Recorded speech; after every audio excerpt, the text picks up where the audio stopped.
Wait, what the hell is this? Variety in my Guild Wars? Not if I have anything to say about it. But no, in all seriousness. So hey, what do I see here? I see Conqueror Lilias. I usually go to my go-to, which is Sinji, which can counter it. I'm also actually rocking the new EE that she has for her, so she has way too much speed now, and actually went before the Conqueror Lilias. But you know what? Whatever. I don't care. We'll just go ahead and do a cleanse right there because of good old wonderful Conqueror Lilias S3 attack down debuffing, and I make a choice because they both happen to have barriers, which actually means that the Adin that I'm hitting right there had more health than the Mercedes, because the barrier went onto her instead of onto Conqueror Lilias. So then we're going to go into Mercedes here. We happen to have Portrait of Saviors. We do just enough damage. We kill that, and then we burn into the Conqueror Lilias, and Shazam! One hit more, and it's been 7 turns, and we're done. Yay! You guys ready for the slow match now?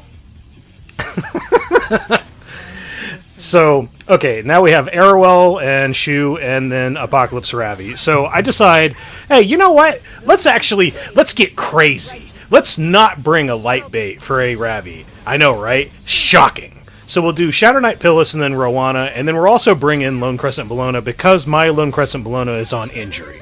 And with that injury, we're going to slowly just completely eradicate the team over time. Now, the current goal is really actually to kill the Unbound Knight Arowell first. Now, the reason why is because, well, I don't know if you guys know this or not, but it seems like Escort's like kind of broken. Like it's really, really good. And that's pretty much the reason why I decided to go for her first. So the goal is we'll see if we can do any kind of like stripping here and there on Choux, just so we can like get some provoke going, because we're trying to prevent any and all damage going on to Lone Crescent Bellona as much as possible. And I've also recently taken off Sigurd's Scythe because I really just feel like it's not helpful in the slightest. I'm not tanky enough to really tank the hits and like actually function at a lower HP. So what I'm doing is I'm going to try and kill the Unbound Knight Arowell first, and then we'll just kind of go into the other units as we see fit. So what we're doing is, hey, kill Unbound Knight Arowell, and depending on who has a barrier or not, or whatever, then we'll go for them next. So we're still doing a lot of like AoE damage, and this is slowly like affecting the other 2 units. So any chance that I see now, I'm going to whittle away at Choux, and then I'm also going to like do big injury damage to Ravi. And I'm just trying to get that provoke there on Ravi, just for the sake of like this is all just for safety, because I want to prevent any hits going into Bellona in any way possible. And like Roana is just straight up there, just being the beautiful waifu that she is, healing every single kind of problem that you could ever have, providing barrier, giving you revive buff, all this wonderful stuff. Hey, SG, she needs a buff. Give us an EE. EE would be really, really great. Just throwing it out there. Yeah, she doesn't need it. I don't care. I just want it. Which is really, that's some really, really shitty behavior to even say whenever we just recently got an EE, both for Flan and for Sinji. Sinji's being really, really good. She just got like free, hey, lol, hey, here's 10 free speed. Going ahead and just start like out-racing shit. Even easier now. And then I think Flan was the other one who got one, and I don't use Flan, sorry. I'm not as cringe as I like to pretend I am, but I don't know, probably some like cleave horse shit or whatever, because that's what Flan does. Okay, cool, I don't care, whatever. But yeah, ultimately that's it for the match right there. It was really just divide and conquer, and Shazam! That is the end of the first match. Who's ready for more fun? Okay, Ran. Now, one thing that's actually kind of interesting that I could have done here, because this is Ran, Savior Adin, and then Mercedes, he gives himself attack buff. So I could have possibly brought Celine into this, and then that would have probably just straight up killed him. But I'm a little bit afraid anytime I go into Mercedes without Roana, because anytime Magic for Friends procs, it's actually like pretty bad. But if you have Roana, you want Magic for Friends to proc. So, okay, I went with Edward, Unbound Knight Arowell, and Doris. Pretty much to just kind of like have defense buff, have HP buff, and then just to tank all the extra damage with Unbound Knight Arowell. So, what I'm ultimately trying to do, like right here, you may be wondering why I'm like withholding Edward's S3 so much. One I was trying to do is I was trying to see if I could somehow get 10 souls so then I could burn the S3 and then I could get it again faster. This ultimately doesn't really work out. Like, for example, I could have just done it right there. Didn't matter. But it doesn't really work out because a whole bunch of just other stuff gets in the way, and then I pretty much just have to use it anyway.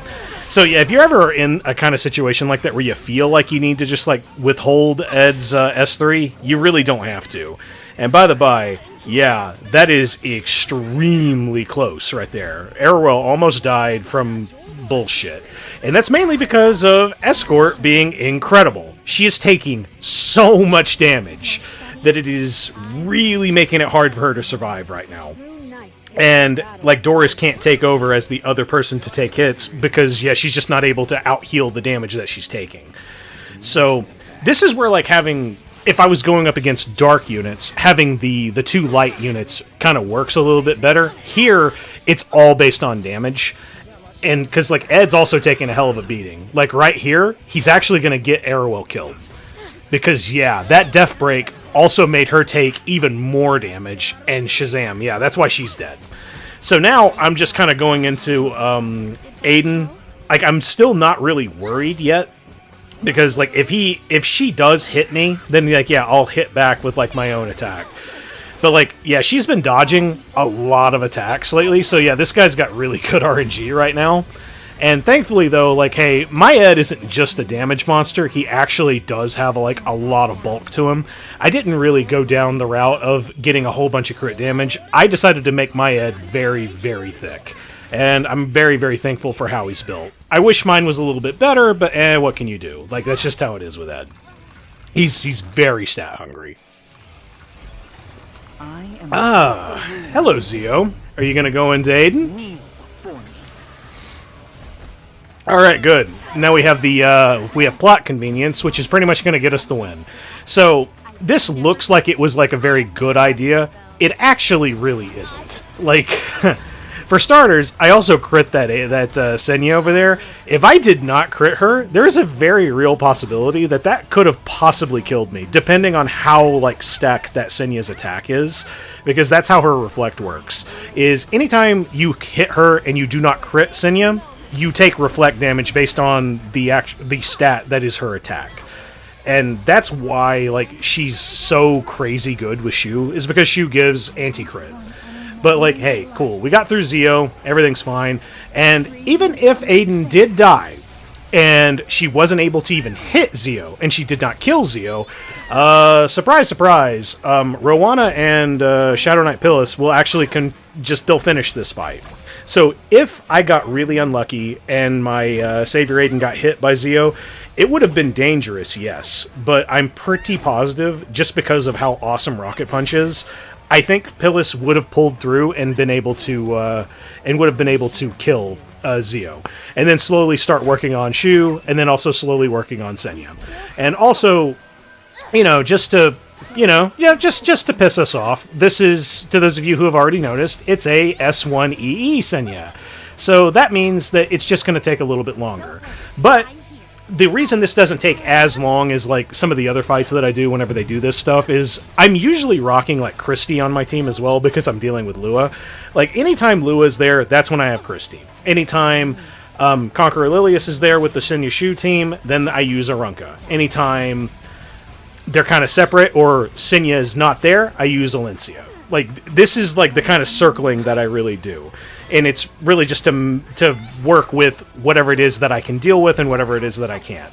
So we're going well against this. Everything's fine.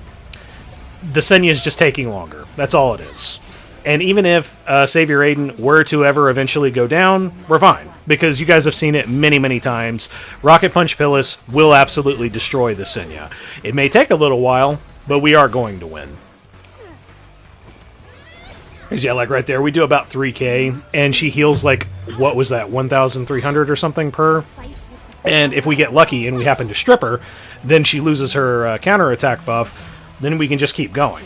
Which, I can tell this isn't an ER Senya, because I think I even land this, and yeah, my Pyllis has almost no effectiveness.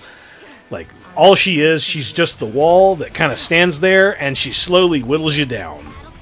It's great, guys. If you haven't built Pyllis, it's super worth it. And that's the end of this fight. So, you ready for the grand finale? Don't worry, the very last match is certainly an experience. So, hey, Conqueror Lilias, Savior Adin, and Arowell. So, there's only one threat on the team.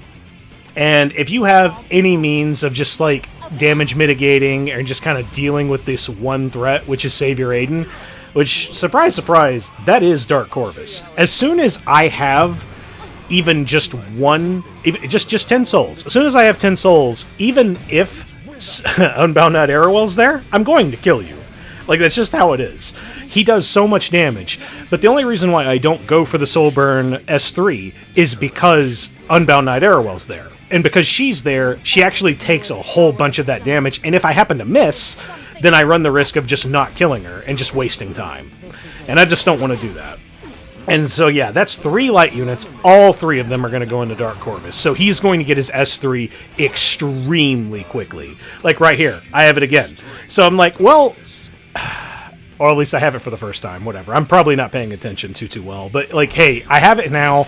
Let's go ahead and just throw it away on the Arowell. We're going to get it back extremely quickly anyway. So that did a fairly hefty amount of damage, just for the sake of, like, doing some work on her. Because she doesn't have a whole lot of sustain. She only sustains on the, like, S1 that she does. It's the only way that she gets health back. And yeah, it's a decent amount of health back, but it's not enough to, like, where it's going to ruin your day, just to, like, throw it away. Because, like, see, look at how close my S3 is already coming back. It's already back. It's only been, like, 3 or 4 turns, like, on the enemy side. So now all I have to do is I'm just going to cleanse Dark Corvus here. Because also, guess what else Dark Corvus is? He's great to go into Unbound Arowell because he's also immune to stun. Like, that was one buff that he recently got not too long ago, and I just can't help but, like, look at that and I'm thinking, why? Because Dark Corvus really doesn't need much. Dark Corvus has, and will probably always be the GOAT of GuildWar. Just incredible unit, just can take hits like a champ and just bursts through any wall. And then they also buffed his S3 damage, which also means that his Soul Burn S3 damage is even better. So it's like, hey, cool, Dark Corvus is mad legit, yo. If you have him and you don't use him for whatever reason and you just straight up don't want to think or whatever, he's great. And also, DJB's here just because of, like, Conqueror Lilias doing barrier shenanigans, Unbound Arowell doing barrier shenanigans, and you can really kind of withhold that S2 if you really wish. And just, hey, it's just nice to have. Because, hey, that's just extra damage. So right here, we're going to go into Conqueror Lilias, do so much damage, kill her, and the escort from the damage that Conqueror Lilias is tanking is also going to kill Arowell. Fucking beautiful. Now, this next match is so filled with mistakes and errors, like, God, I'm going to go crazy just pointing them out. So, case in point, mistake number 1. I shouldn't have even used that S2 on Choux. If anything, I should have just used the S1 on Lone Crescent Bellona. And so, yeah, here's that was mistake number 1. Here's mistake number 2, not paying attention to the fight. So, yeah, they don't have anti-crit yet. Why in the holy mother of fuck did I just use S3 on Alencia? Well, the solution is very simple. Stop watching the news and being distracted by random things while you're doing GuildWar. I mean, it's very simple. Just, maybe provide your undivided attention to the game. But also right here I learned something. That Bellona is not running injury, not like mine, and it's also not on lifesteal. So with those two things at hand, I have to pretty much deduce that that's probably like a crit damage Bellona, possibly even like an ER Bellona.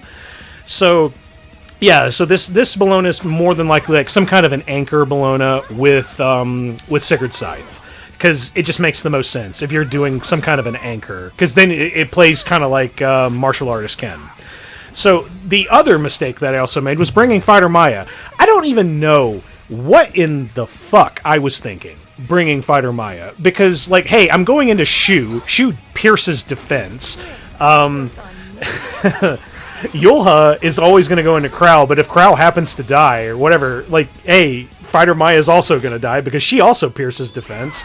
And if I just needed a tank, like some kind of a light tank, I would have been better just picking any, quite frankly, any light light Soul Weaver. Like, instead of Doris on the first team, I could have used, like, probably anyone else just for Form of Healing. I could have brought, like, Momo for the top. Didn't matter. I could have brought Doris here, and then, hey, everything would have been fine. Or I could have just brought Maid Chloe, because Maid Chloe can also revive. Because no matter what I do, Krau's going to die right here. So, thankfully, I do have Holy Sack. And the other mistake that I made, though, was when I used Krau's S3. I really shouldn't have hit Choux. I didn't really have a reason to hit Choux. Like, that's more like a fear kind of thing, because Choux is just so ridiculous. Everybody complains about Choux and stuff, but, like, I had Alencia here, so it should have been okay. Like, she would have had a 50% chance of even hitting Alencia, and if she doesn't crit, she doesn't do her follow-up on her S2. So, the biggest threat is actually Bellona. But, like, I don't really consider her a threat right now. Even now, I still think I can win. But because I'm not using the lifesteal like EE on Alencia, I'm actually using Stomp, the one that just makes her her S2 follow-up stronger. And right here, if I won this speed race that's just coming up right here, then everything would be great. So, let's see how close it's going to be, boys. All I have to do is hit her one more time and I win. And she beat me in that speed race. So, I hope you enjoyed that. But, yeah, that whole fight was just riddled with mistakes. Like, the only thing, like, I mean, I hope you enjoyed it. It was entertaining, to say the least, because you really just didn't know which way it was going to go. It was really that close and that down to the wire. If you look back and look at all the numbers for it, yeah, if I got that turn, I would have killed her. But hey, whatever. That's just how it is. I'm making excuses at this point, so yeah, whatever. But I'll at least say this right now. This Guild War was mad fun, because, I mean, it's not very often that I get to fight, like, a lot of variety in, like, in the big tower defense comps, which, hey, props to you guys, seriously, because when you fight, like, the same shit over and over and over again, like, making content is a drag, looking at your units is a drag, and then you're just like, oh, cool, is it Lewis and your shoe? Well, I guess I'm just gonna ER tank this shit. Oh, is it gonna be, like, any other, like, fast-based unit, but, like, Conqueror Lilias and then some other bullshit? Okay, I guess I'm just gonna, like, Sinji and then whatever else this. And, by the way, for any of y'all who weren't aware, yeah, Senji recently got an EE. What that does is just gives you free 10 speed, and then a choice of 3 skills that got updated. I kind of went for the S2 buff, where whenever an enemy dies and you happen to have immortality on you, then you get sachets, which, what sachet do? Sachet does combat readiness or combat readiness increases. So, yeah, good stuff. But yeah, like I said, like that last fight, all I needed was just some kind, literally any, any light Soul Weaver would have been fine. But hey, we came really, really close. It was fun.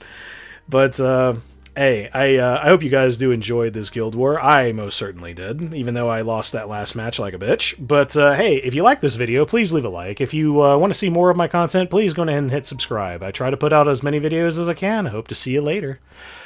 Bye.